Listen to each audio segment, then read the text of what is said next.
Harga kedelai tempe meroket gegara babi Cina. Kok bisa?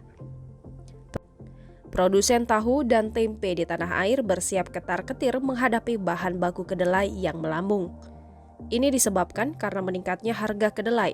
Salah satunya disebabkan kebijakan pemerintah China yang mereformasi peternakan babi, sehingga butuh kedelai yang cukup banyak untuk pakan ternak babi setelah diterpa flu babi dalam 2 tahun lalu.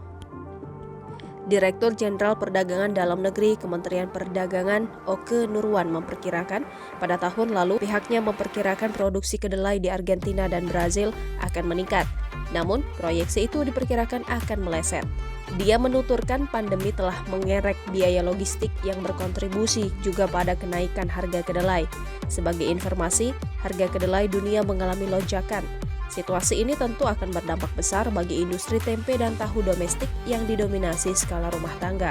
Merujuk pada situs Trading Economics, harga kedelai berfluktuasi di rentang 15 US dollar per bushel atau sekitar 27,21 kg setelah sempat menyentuh level tertinggi sejak Mei 2021 di kisaran 16 US dollar per bushel.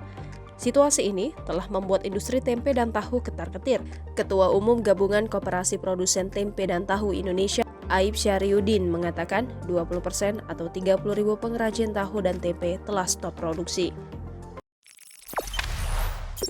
Jangan lupa subscribe, share, komen, dan like ya!